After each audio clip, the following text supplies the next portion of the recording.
बच्चों, आज हम एक प्रॉब्लम देखने जा रहे हैं, डॉग कैट प्रॉब्लम।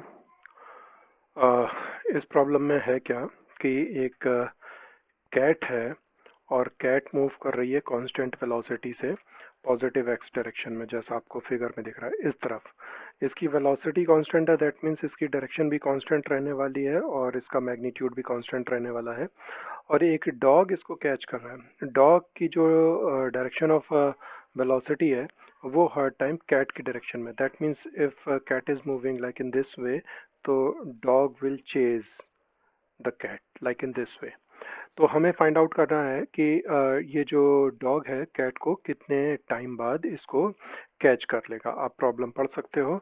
और डॉग की स्पीड कैच की स्पीड से ज़्यादा है। तो फर्दर अगर हमें इस प्रॉब्लम को सॉल्व करना है तो कैसे करेंगे हम समझते हैं। तो देखो भाई, तो लेट अस सपोज मान लेते हैं कि ये पॉइंट था ओ जहाँ पर कैट थी, और कैट मूव कर रही है इस डायरेक्शन में, और यहाँ से एल सेपरेशन पर, ठीक है, एल सेपरेशन पर एक यहाँ पर डॉग था।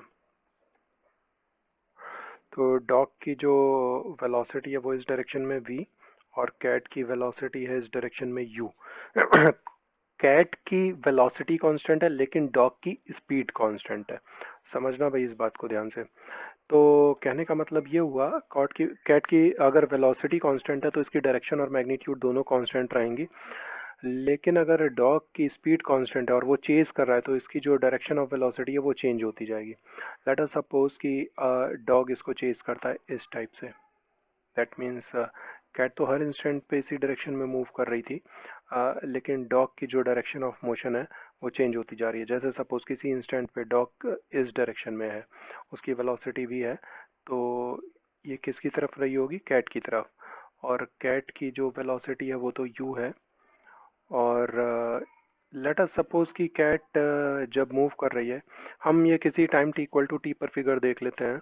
इस टाइम एंगल बन रहा है ये थीटा, तो ये कैट की स्पीड हो जाएगी u cos थीटा, और ये एंगल भी कितना हो जाएगा यहाँ पर, थीटा। क्लियर है बात। तो इनिशियल सेपरेशन कितना था कैट और डॉग के बीच में, वो था l। और किसी टाइम t पर इन दोनों के बीच का ये जो सेपरेशन है ये हो गया s। तो अब हमें फाइंड आउट करना है ये कब कैच करेगा। Let us suppose t equal to T time में कैच कर लेता है। t इक्वल टू जीरो से मोशन स्टार्ट हुआ था, t इक्वल टू टी तक कैच किया। तो t इक्वल टू टी तक अगर मैं देखूंगा कि ये हॉरिजॉन्टल डिस्प्लेसमेंट कितना हो चुकेगा, तो कैट की वेलोसिटी कांस्टेंट थी। तो कैट की वेलोसिटी अगर कांस्टेंट है तो स्पीड इनटू टाइम। तो जब ये कैच करेगा डॉग कैट को तो उस टाइम हॉरिजॉन्टल डिस्प्लेसमेंट कितना हो चुकेगा, u इंटू टी। अब हम बात करते हैं at any time t equal to T. तो किसी पर्टिकुलर टाइम पर अब अगर हम देखेंगे तो यहाँ पर सेपरेशन कितना है s। तो इस टाइम जो लाइन ऑफ अप्रोच है दोनों की, है ना, यहाँ पर तुम देखो ध्यान से, तो जो डॉग की वेलोसिटी की डायरेक्शन है और कैट की जो वेलोसिटी हम लाइन ऑफ अप्रोच पर देख रहे हैं, this is called line of approach. ठीक है। तो यहाँ पर जो डायरेक्शन है वो इस डायरेक्शन में आ रही है ना, लाइन ऑफ अप्रोच पर जो कैट की वेलोसिटी की डायरेक्शन है। और इस टाइम सेपरेशन कितना दिख रहा है s। तो सपोज हम मान लेते हैं रिलेटिव वेलोसिटी की बात करते हैं। तो रिलेटिव वेलोसिटी कितनी हो जाएगी भाई, v minus U cos theta.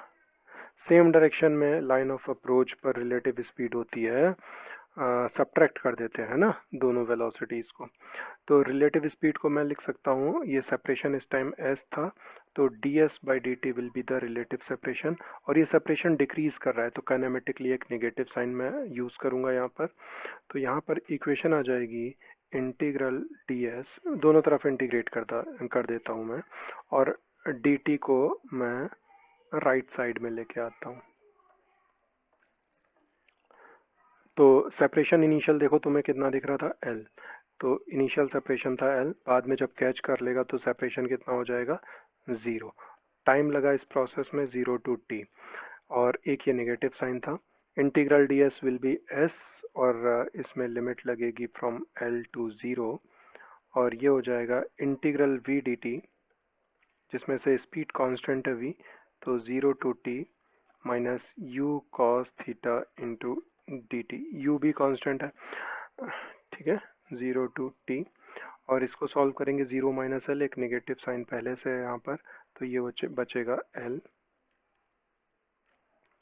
तो l is equal to v dt minus u integral cos theta dt from 0 to t।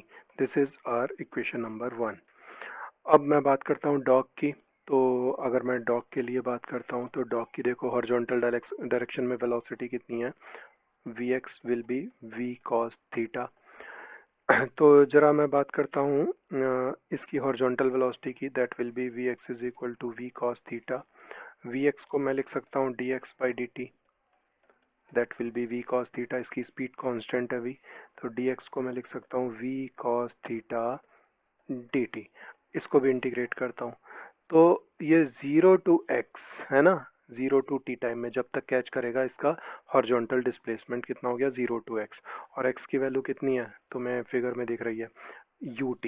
तो integral dx will be x from 0 to x v integral 0 to t cos theta dt। और x आएगा यहाँ पर, x - 0 है ना limit लगाने के बाद, और x की वैल्यू कितनी है ut। तो ut is equal to v integral 0 to t cos theta dt। This is our equation number 2। तो इक्वेशन 1 में हम पुट कर देते हैं, इसकी वैल्यू सब्स्टिट्यूट कर देते हैं, किसकी, integral 0 to t cos theta dt की वैल्यू सब्स्टिट्यूट करते हैं। तो l is equal to V T minus U, और इसकी वैल्यू हो जाएगी यू टी अपॉन वी। यहाँ से हम फाइनली टाइम कैलकुलेट कर सकते हैं, और टाइम की वैल्यू आ जाएगी V L upon under root नहीं, V square minus U square. तो ये था हमारा आंसर। तो डॉग इतने टाइम बाद कैच कर लेगा कैट को। लेट अस सपोज, इसमें मैं एक और पॉइंट देता हूँ कि अगर स्पीड ऑफ डॉग और स्पीड ऑफ कैट इक्वल होती और दोनों की स्पीड होती u, तो क्या ये कभी कैच कर पाता, कभी नहीं कर पाता, है ना। दोनों की स्पीड अगर सेम होती और डॉग अप्रोच कर रहा होता कैट को, तो ये कुछ इस टाइप से मूव करता, तब तक कैट कुछ आगे मूव कर चुकी होती। तो दोनों की स्पीड सेम है, तो अब मैं कहता कि इन दोनों के बीच में कुछ गैप रह जाता, और ये गैप कितना रह जाता, ये अगर तुम फाइंड आउट करोगे तो ये आएगा l/2। ये क्वेश्चन आप लोगों को खुद से सॉल्व करना है।